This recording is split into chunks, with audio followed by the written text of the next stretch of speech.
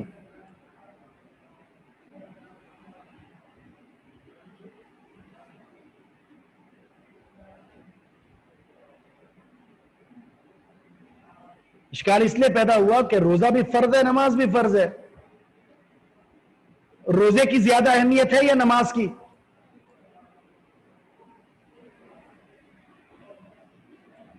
ظاہر ہے نماز کی، کیونکہ اسلام میں داخل ہونے کے بعد صرف ایک چیز ہے جو کسی کے مسلمان ہونے پر دلالت کرتی ہے، وہ ہے نماز.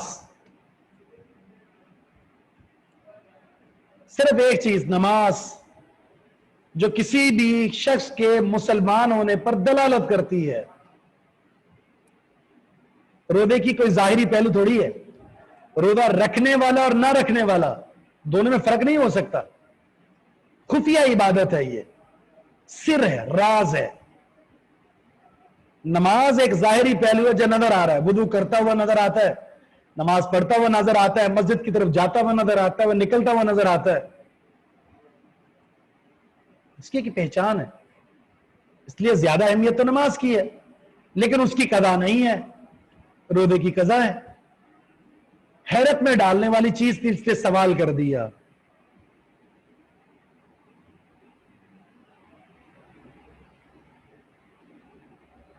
عائشہ صدیقہ رضی اللہ تعالی عنہا نے ایک سوال پوچھا ان سے جواب دینے سے پہلے.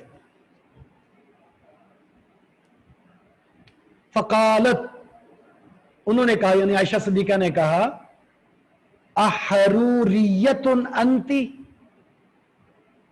احروریت انتی، کیا تو حروریہ ہے؟ کیا تو حروریہ ہے؟ حرورہ، حرورا یہ بستی ہے ایک،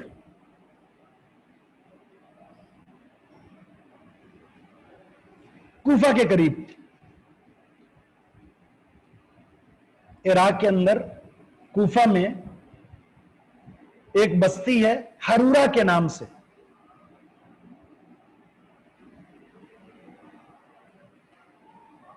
وہاں کے رہنے والوں کو حروریہ کہا جاتا ہے، اور وہاں خوارج رہتے ہیں، خوارج.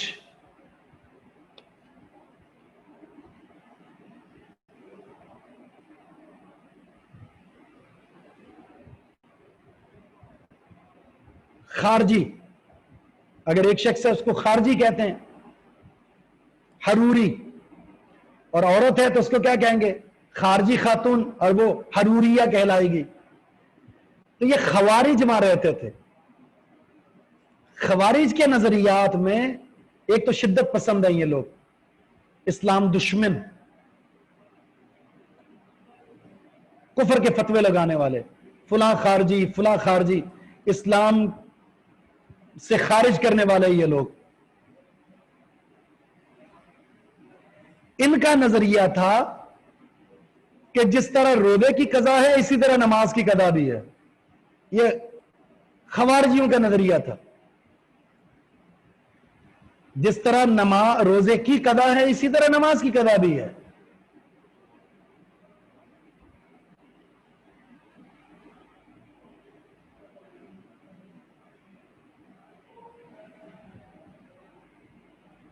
اس لیے کہا کہ تو حروریہ تو نہیں ہے، یعنی خارجی خاتون تو نہیں ہے، جس کا تعلق خوارج سے ہے، جن کا نظریہ یہ ہے کہ روزوں کی قضا کی طرح نماز کی قضا بھی ہے.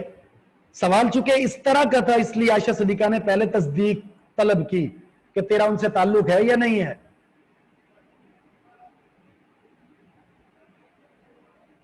جواب آیا، فقلت، تو معاذہ کہتی ہیں میں نے کہا، لست بحروریت، میرا حروریہ سے کوئی تعلق نہیں ہے، میرا خوارج سے کوئی تعلق نہیں ہے.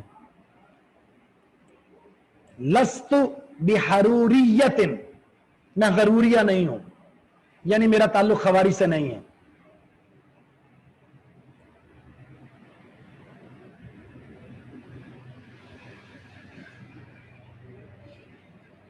وَلَكِنِّي أَسْأَلُ، لیکن میں سوال کر رہی ہوں،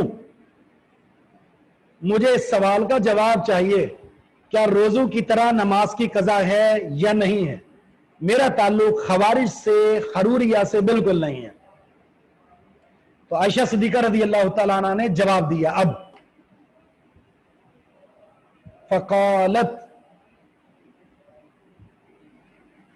جواب دیا، کان یصیبنا ذالک، عائشہ صدیقہ رضی اللہ تعالیٰ عنہ جواب دے رہی ہیں، کان یصیبنا ذالک، ہمیں یہ مسئلہ لاحق ہوتا تھا، یعنی حالت حیض کا مسئلہ ہمیں لاحق ہوتا تھا، حیض کا مسئلہ ہمیں درپیش ہوتا تھا، یعنی جب بھی ہمیں حیض کا مسئلہ لاحق ہوا، حیض کا مسئلہ درپیش ہوا، فَنُؤْمَرُ بِقَضَاءِ الصَّوْمِ، ہمیں روزے کی قضا کا حکم دیا جاتا تھا، ہمیں روزے کی قضا کا حکم دیا جاتا تھا، وَلَا نُؤْمَرُ، اور ہمیں حکم نہیں دیا جاتا تھا، بِقَضَاءِ الصَّلَاةِ، نماز کی قضا کا۔ روزے کی قضا کا حکم ملتا تھا، نماز کی قضا کا حکم نہیں ملتا تھا، یعنی روزے کی قضا ہے، نماز کی قضا نہیں ہے۔ ظاہر ہے روزے کی قضا کا حکم کون دیتا تھا؟ اللہ کے رسول صلی اللہ علیہ وسلم۔ نماز کی قضا کا ہمیں حکم نہیں دیا، کس نے نہیں دیا؟ رسول اللہ صلی اللہ علیہ وسلم نے۔ تو جواب مل گیا کہ روزے کی قضا ہے رسول اللہ صلی اللہ علیہ وسلم کے حکم سے، نماز کی قضا نہیں ہے رسول اللہ صلی اللہ علیہ وسلم کے حکم سے۔ شریعت محمدیہ میں روزے کی قضا تو ہے لیکن نماز کی قضا نہیں ہے، نماز معاف ہے۔ عورت کو دو حالتیں ایسی ہیں جس میں نماز معاف ہے، ایک ہر مہینے کے اندر ایام مخصوصہ میں، اس کی ماہوار میں، وہ 4 دن ہے، 5 دن ہے، 10 دن ہے، 11 دن ہے، اس کی طبیعت کے حساب سے۔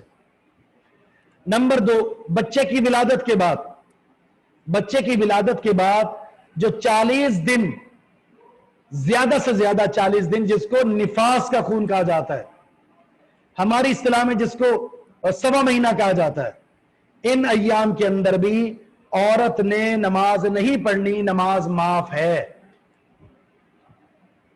زیادہ سے زیادہ 40 دن ہے، لیکن 40 دن زیادہ ہے۔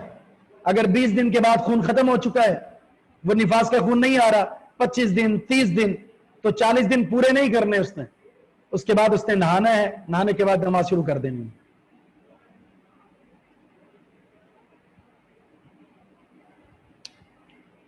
اسی وجہ سے ایک حدیث جس میں رسول اللہ صلی اللہ علیہ وسلم نے فرمایا عورت 2 اعتبار سے ناقص ہے، صحیح بخاری کی حدیث ہے نا، 2 اعتبار سے ناقص ہے۔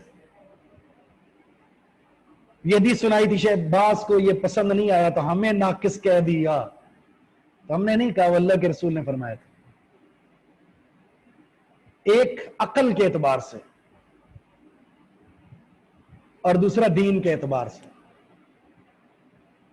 عقل کے اعتبار سے ناقص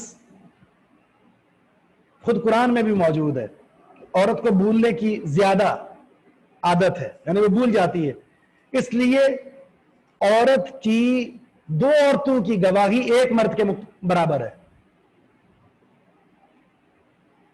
کسی بھی مسئلے میں 2 گواہ مرد چاہیے، اگر 1 مرد موجود ہے تو پھر اس 1 مرد جو موجود نہیں ہے اس کے مقابلے میں 2 عورتیں ہونی چاہیے، 2 عورتیں اور 1 مرد، یہ گواہی میں برابر ہے۔ دین کے اعتبار سے نقص، یہ 2 وجوہات آپ نے جان لی ہے۔ ہر مہینے 7 دن 8 دن 10 دن اس نے نماز نہیں پڑھنی ایام مخصوصہ میں، اور پھر ہر بچے کی ولادت کے بعد وہ 30 دن یا 40 دن، زیادہ سے زیادہ 40 دن تک نمازیں معاف ہیں، نمازیں معاف ہیں۔ یہ جو معافی کا سلسلہ ہے اللہ کی طرف سے ایک رخصت، مرد کے لیے نہیں ہے، مرد نے نماز پڑھنی ہی پڑھنی، اس پر ایسا کوئی دن نہیں ہے جس میں اس میں نماز معاف ہے. تو ظاہر ہے اس اعتبار سے وہ عورت کے مقابلے میں زیادہ ہو گیا دین میں، اس لیے یہ عقل اور دین کے اعتبار سے مرد کے مقابلے میں اس دو زاویوں سے وہ ناقص ہے.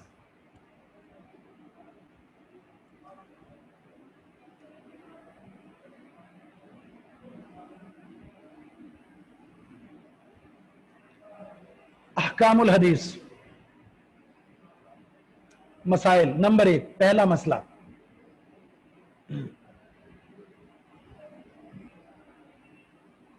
حائضہ عورت حالت حیض میں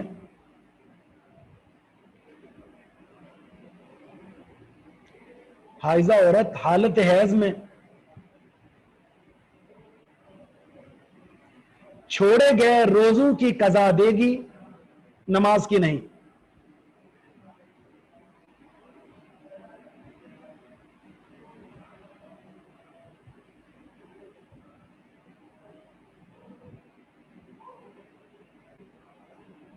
حائضہ عورت حالت حیض میں چھوڑے گئے روزوں کی قضا دے گی لیکن نمازوں کی نہیں.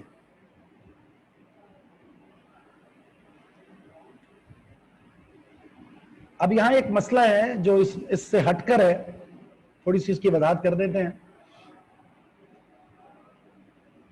وہ مسئلہ یہ ہے کہ ایک عورت ایسی ہے جس پر کئی سالوں کے روزے ہیں. ظاہر ہے کہ پریگننسی اگر تسلسل کے ساتھ ہے تو پھر مسئلہ ایسی خاتون کے ساتھ زیادہ بڑھ جاتا ہے. ہر سال بچوں کی ولادت ہو رہی ہے تو اس میں بچوں کی ولادت کا معاملہ ہے، پھر بچوں کو دودھ پلانے کا معاملہ ہے، اور یہ دونوں معاملے شریعت کی طرف سے روزہ چھوڑنے کی رخصت کا سبب ہے. اب اگر تسلسل کے ساتھ 3-4 سال 5 سال اس عورت کے ساتھ ایسا ہوتا ہے، اب 5 سالوں کے روزوں کی قضا کیسے دے گی وہ؟ اور پھر ساتھ میں ایام مخصوصہ بھی ہیں. اگر ایسی عورت کے ساتھ ایسے مسئلے آ جائیں، کئی مہینوں کے روزے اس پر ہیں اور اس کے پیچھے سبب یہ ہے، سستی نہیں ہے، سبب یہ ہے، تو پھر وہ فدیہ دے سکتی ہے. ایسے روزوں کا وہ کیا کرے گی؟ فدیہ دے دے، اور آئندہ جو ہے وہ احتیاط کے ساتھ رمضان المبارک کے روزے مکمل کرے.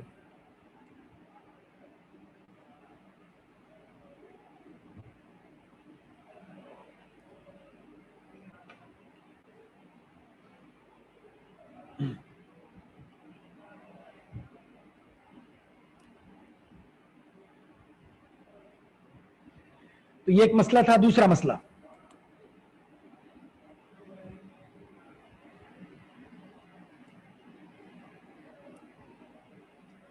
سوال کرنے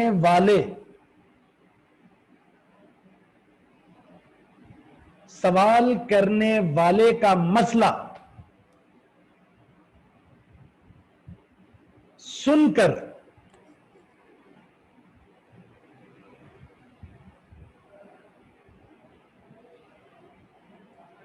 مسئلہ معلوم ہونے کی صورت میں جواب دینا ضروری ہے.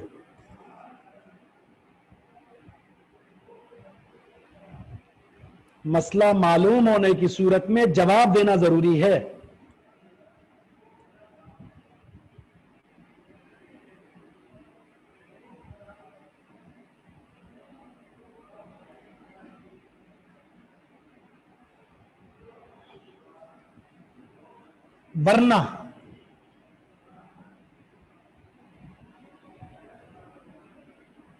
ورنہ علم چھپانے کی شدید وعید ہے. ورنہ علم چھپانے کی شدید وعید ہے.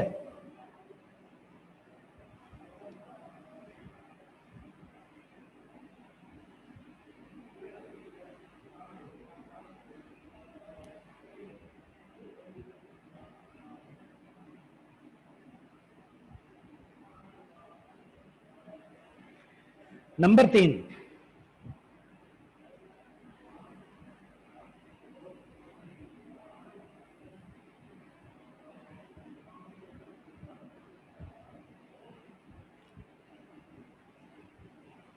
حیض کے ایام میں عورت کو نماز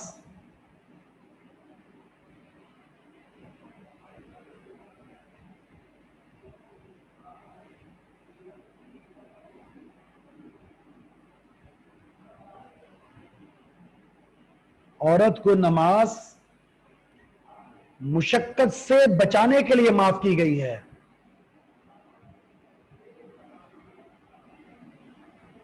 مشقت سے بچانے کے لیے معاف کی گئی ہے.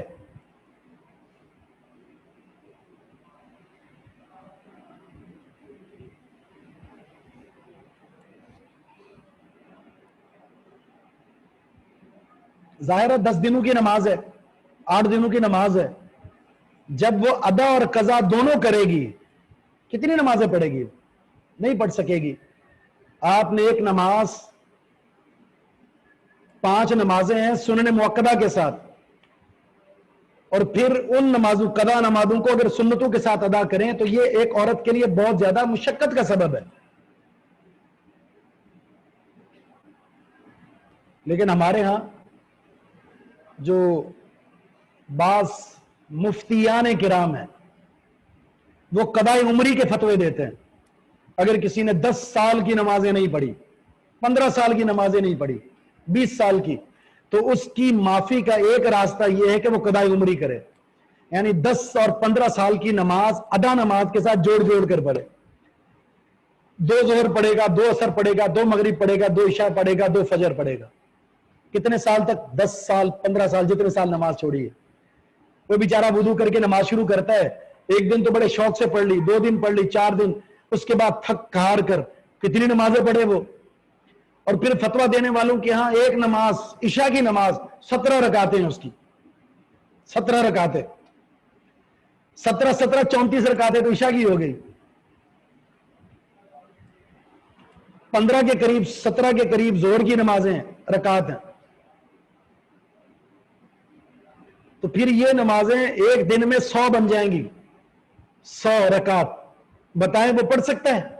2 دن پڑھے گا، 3 دن بالکل ختم. اس کے بعد نہ قضا نہ ادا. کچھ کیا یہ فتویٰ ہے کہ آپ کفارے کے پیسے جمع کرا دیں اور آپ کی نماز معاف، جبکہ حقیقت یہ ہے جان بوجھ کر چھوڑی گئی نماز یہ ایک ایسا کبیرہ گناہ ہے جو توبہ کے بغیر معاف نہیں ہو سکتا.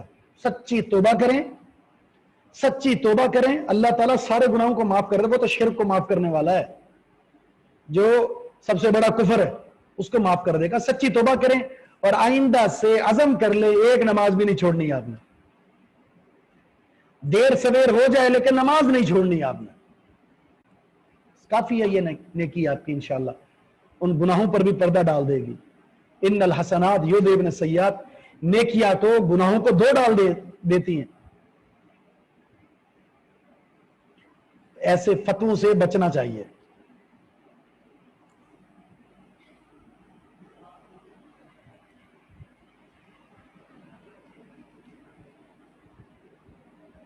چوتھا مسئلہ،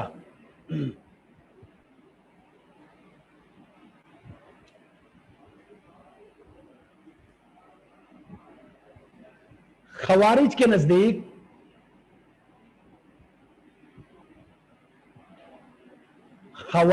نزدیک حائضہ عورت نمازوں کی قضا بھی دے گی.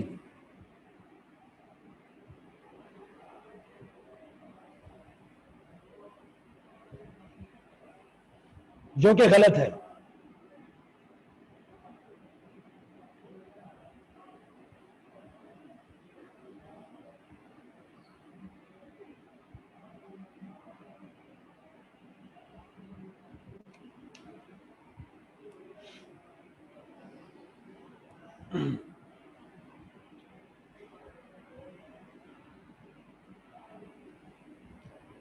نمبر 5،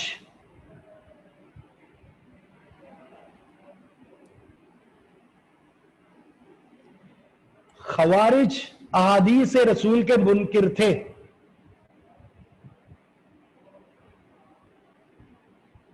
خوارج احادیث رسول کے منکر تھے.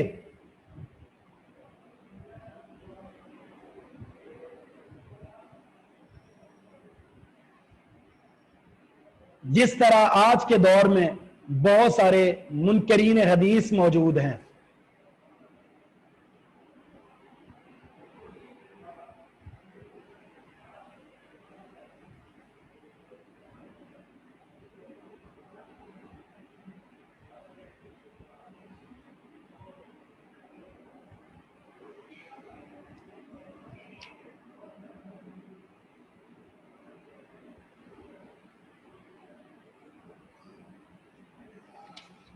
ٹھیک ہے، تو یہ ہے وہ مسائل جو باب الحیض کے اندر آپ نے پڑھے. تو اس طرح بحمداللہ تعالی 43 احادیث پر مشتمل کتاب الطہارہ پائے تکمیل کو پہنچا.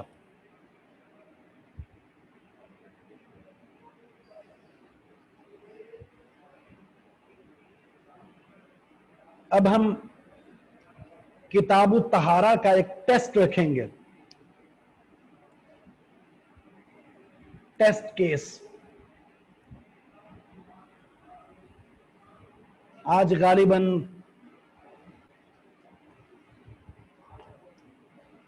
8 تاریخ ہے.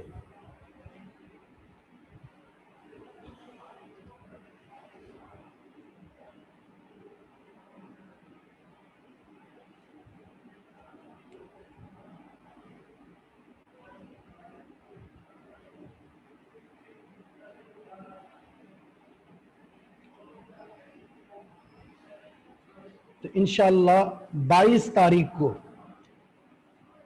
22 ستمبر کو نوٹ کر لیں آپ سب، کتاب الطہارہ کا امتحان ہوگا.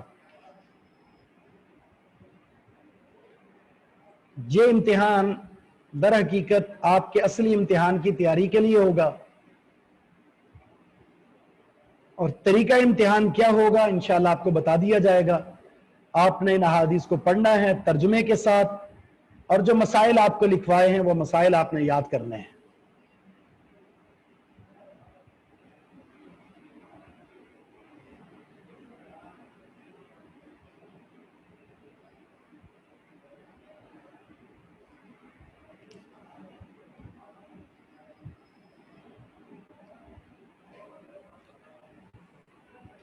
کتاب الصلاۃ کے تعلق سے ہماری احادیث جاری رہیں گی.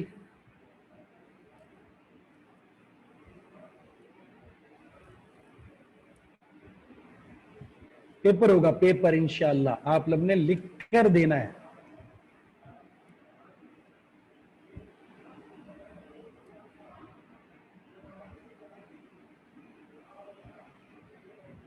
بائیس کو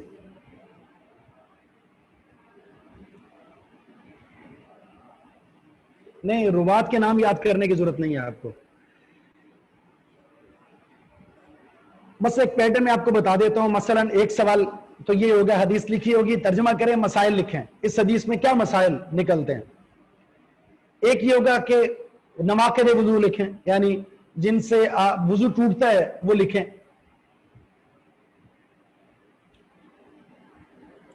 کن چیزوں سے غسل واجب ہوتا ہے لکھیں. غسل جنابت کا طریقہ لکھیں. حالت حیض میں عورت کے لیے شرعی احکام کیا کیا ہیں وہ لکھیں. یہ سوالات اس طرح بنیں گے. اگر آپ چاہتے ہیں کہ آپ کا ایک ہی سوال بنے تو وہ بھی بن سکتا ہے، کتاب الطہارہ کے سارے مسائل لکھ دیں، یہ بھی بن سکتا ہے.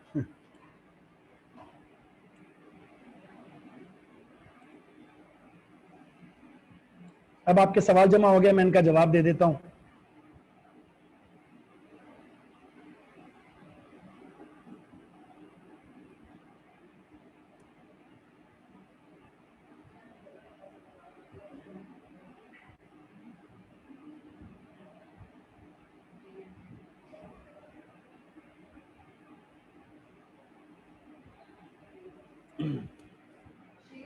جی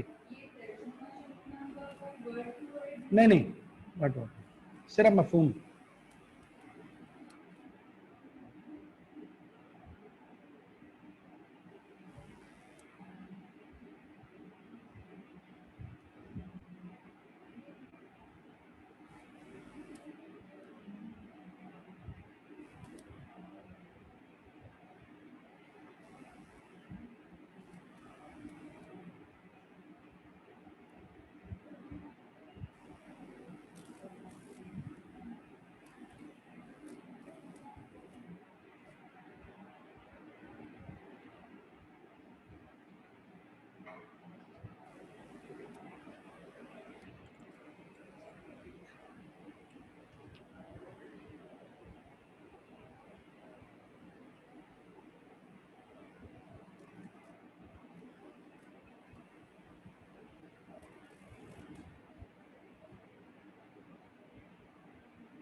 حدیث یاد کرنا تو ضروری نہیں ہے، نہ ہی میں نے کہا ہے، اور اگر کوئی یاد کر لیتا ہے تو اچھی بات ہے، حدیث یاد کرنی چاہیے، کچھ نہ کچھ تو ہونا چاہیے، ورنہ مطلوب نہیں ہے مجھے، میرا سوال یہ نہیں ہوگا۔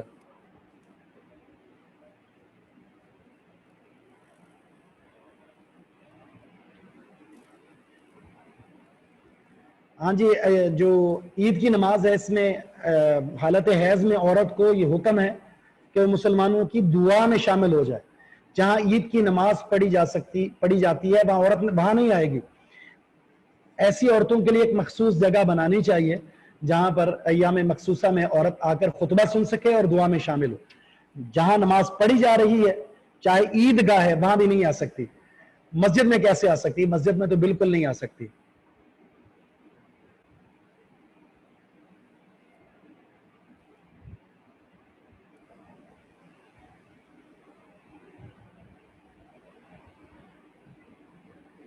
نہیں، راوی کا نام یاد نہیں کرنا آپ نے۔ پیپر کیسے ہوں گے بتا دیا میں نے۔ کلاس تو ہوتی رہے گی، کلاس نہیں روکے گی، ہم اگلی کلاس میں کتاب الصلاۃ سے شروع کریں گے، بس آپ لوگ جو ہے تیاری کرتے رہیں۔ عربی میں حدیث یاد کر لیں تو اچھی بات ہے، ورنہ ضروری نہیں ہے۔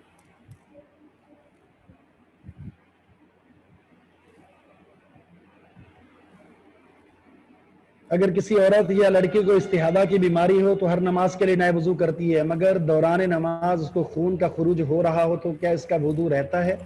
جی ہاں، نماز کے دوران خون نکلتا بھی رہے تو اس کا وضو ہے، اس نماز کے لیے، اگلی نماز کے لیے نہیں، صرف اسی نماز کے لیے۔ فرض اور سنت اسی وضو سے پڑے گی، البتہ اگلی نماز کے لیے اسے نئے وضو کرنا ہوگا۔ یہی حکم، جس طرح استحاضہ کا یہ حکم ہے، یہی حکم اگر کسی کو بواسیر کی بیماری ہے، اگر کسی کو گیس کی بیماری ہے، یہی حکم ہے سب کا۔ لیکوریا کی بیماری ہے، یہی حکم ہے اسے۔ استحاضہ کی بیماری کا علاج میں نے ابھی یہ کورس نہیں کیا۔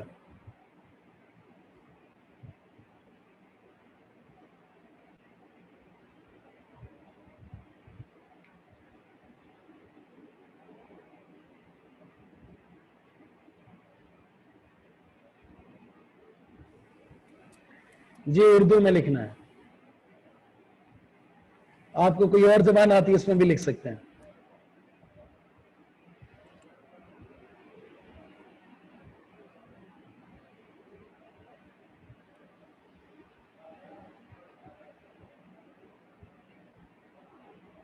لکھ سکتے ہیں انشاءاللہ۔ قرآن کو لیٹ کر پڑھ سکتے ہیں، بالکل اچھا سوال ہے آپ کا، بہت اچھا سوال ہے، اور یہ حدیث سے آپ کو پتا چلا اللہ کے رسول لیٹ کر قرآن کریم کی تلاوت کر رہے ہیں، اس میں بے ادبی کا کوئی پہلو نہیں ہے۔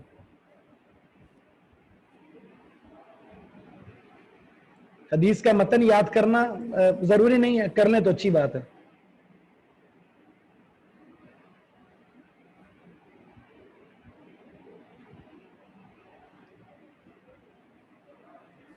حدیث کے 43 حدیث کے راویہ کا نام ہے معاذہ بنت عبد الرحمن۔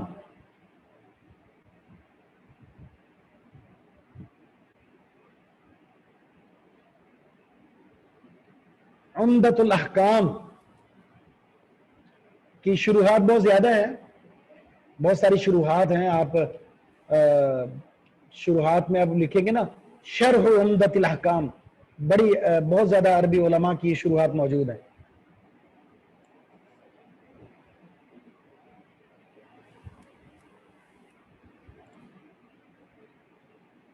جی آن سائٹ شروع ہو گیا معاملہ، اگر کوئی آنا چاہے تو بالکل آ سکتا ہے۔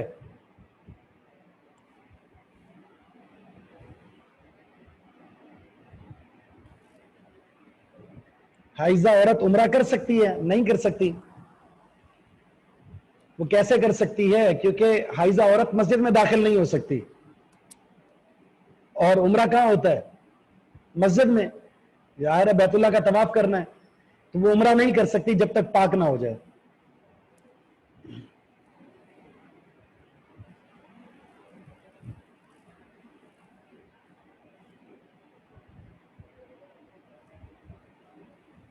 جی لکھ سکتے ہیں بالکل۔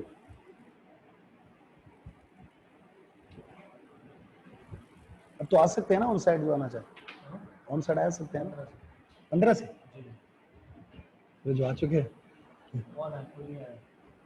اچھا ٹھیک ہے ٹھیک ہے ختم کر رہے ہیں ٹھیک ٹھیک ہاں صحیح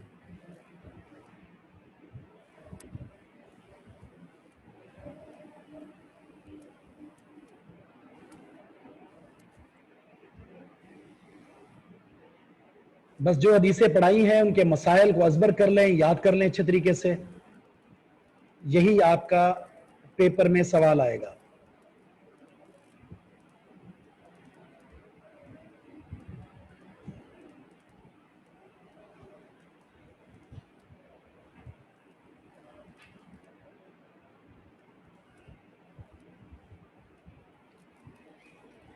کتاب و طہارت سے متعلق کوئی سوال ہو تو پوچھ لیں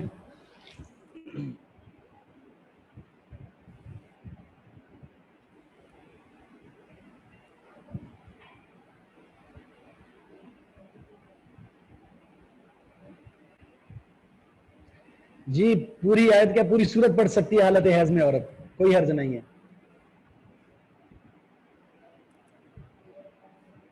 اوپن بک نہیں ہوگا جی اوپن ماؤتھ ہوگا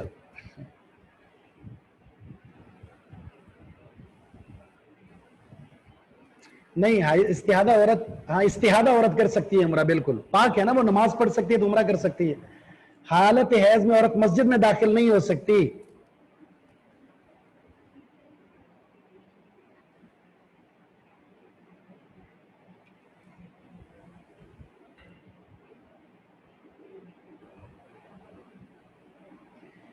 وہ طریقہ کار یہی ہوگا کہ انشاءاللہ آپ جو ہے آپ لوگوں کا جو واٹس ایپ گروپ بنا ہوا ہے اس پہ آپ نے وہ سینڈ کر دینا ہے وہ مجھے موصول ہو جائے گا کسی نہ کسی طریقے سے انشاءاللہ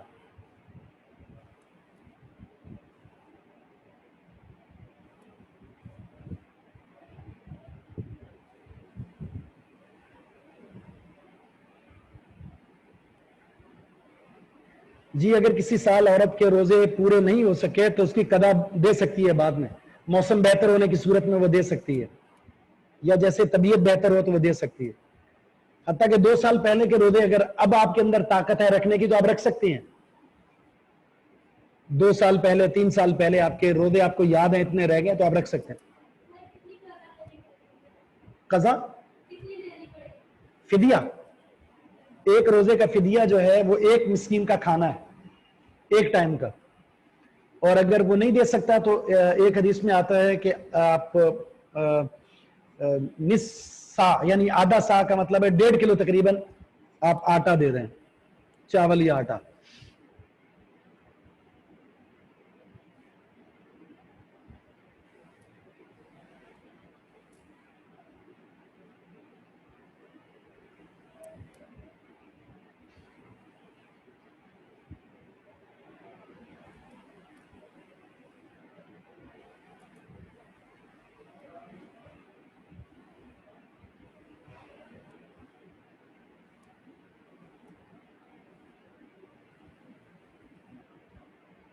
جی اگر حیض کا خون کپڑے کو لگ گیا ہے جیسا کہ اللہ کے رسول کے بارے میں آتا ہے آپ اپنی زوجہ عائشہ صدیقہ رضی اللہ تعالیٰ عنہ کے ساتھ لیٹا کرتے تھے اگر آپ کے کپڑے یا جسم پر وہ حیض کا خون لگ جاتا تو آپ صرف اسی جگہ کو دھوتے تھے بس غسل نہیں کرتے تھے اگر خاتون کے کپڑوں پر اس کا اپنا خون لگ گیا ہے حیض کا تو اسی جگہ کو دھو لے گی اچھے طریقے سے دھو لے لیکن اگر اس کا دبا رہ گیا تو اس میں کوئی حرج نہیں ہے خون صاف کرنا ضروری ہے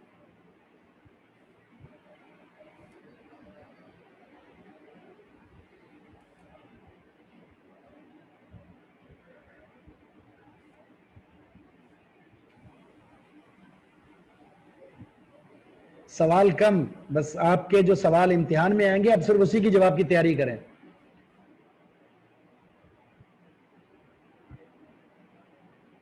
سجدہ شکر کر سکتے ہیں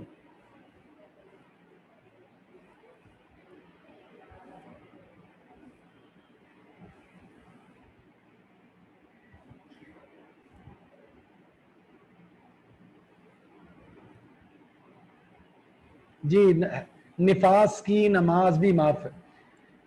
بہت ساری خواتین کا سوال ہے شاید وہ نفاس خون نہیں جانتی. میں نے بتا دیا بچے کی ولادت کے بعد آنے والا خون اس کو نفاس کا خون کہتے ہیں, اس میں نماز معاف ہوتی ہے. زیادہ سے زیادہ اس کی مدت 40 دن ہے, کم سے کم کی کوئی مدت نہیں ہے. ہو سکتا ہے کسی عورت کو 20 دن کے بعد نہ آئے, 15 دن کے بعد نہ آئے, 25 دن کے بعد نہ آئے. جب خون بند ہو گیا, چاہے وہ 20 دن ہے 25 دن ہے, نہانے کے بعد وہ نماز شروع کر دے گی. 40 دن پورا کرنا ضروری نہیں ہے.